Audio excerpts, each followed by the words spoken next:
Hi, Gary here. One of our biggest transitions in life is going to retirement. And the first question that's asked at that point is, when do I take Social Security? Now or later? And that would be age 62 to age 70. And this question really comes down to both financial and non-financial.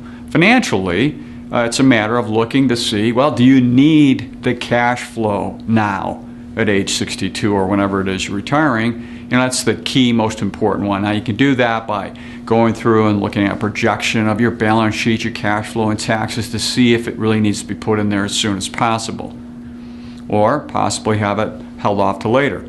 But the other question that comes up a lot is, well, how long is Social Security going to be around? Well, the 2013 trustee report says that it's basically be fully funded through 2033, and then it'd be 77% funded. Now, our government's got to address it at some point before then to make sure it continues to pay out. The other question we get asked is, how about means testing? I make a lot of money. It looks like they're running out of Social Security trust fund, so maybe they'll take those folks who have a lot of income and reduce that benefit. There's a hyperlink here to an ARP article you can read that briefly goes through that. And you can figure out where that fits and how you feel that happens to you. But so let's go through what Social Security is and how it works. Well, as you know, you earn this over your lifetime of working, and that maximum amount basically comes out of 35 years of earnings or less. 40 quarters total to start with, and then up to 35 years of benefits.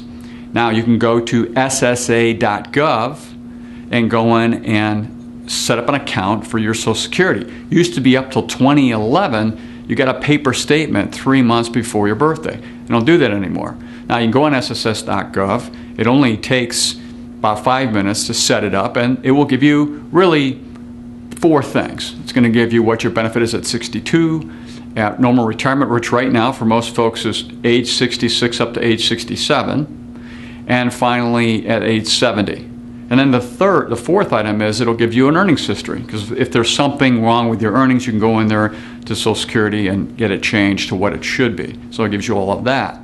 So it still comes down to the question is, when should I take Social Security? And I think there's really 3 areas or 3 different ways of looking at this. The first one is, hey, I need it now. I need the cash flow, so you file it. Go to Social Security Administration and file it. And they're pretty helpful there from what I've been told by a lot of my clients have gone there. The second one is you can do a restricted application, and the third is you can do a file and suspend. Now, I'm not going to get into those 2. It take me at least 10 minutes on a video to go through it, but recognize there's multiple ways of slicing and dicing Social Security. And as you may be aware, generally speaking, if you're married, the higher spouse's Social Security is what you receive as a full Social Security, and up to half of that amount as a spouse's Social Security earning amount. Now, that can be higher if the lower Social Security spouse has an actual higher earning record, but it's at least half. Generally speaking, if you file about the same age, again, a lot of differences here. There's a lot of nuances here. So I have 3 websites that you can go through if you want to look at how to calculate this. It's very analytical, a lot of different ways to do it. And I'm going to read these off to you. Basically, there is SocialSecurityTiming.com, there's SSAnalyzer.com, and there's MaximizeMySocialSecurity.com. So if you want to get on there, a couple of them are free sites, and just check out your situation if you're married with your spouse to see what they come up with, these various techniques and so forth.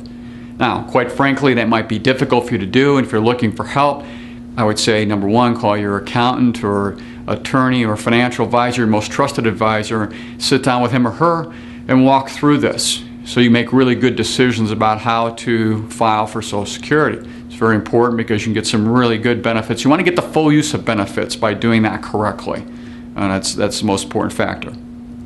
Okay, we have an event coming up for you to help you with all of your papers, old papers and files and so forth. It's a shredded event here in our parking lot on Saturday, April 26th from 9 to noon. Go to our website and see the event information on that. And we'd love to have you there to help you clear up your house a little bit in spring cleaning and maybe make life a little simpler for you. So until next time, enjoy.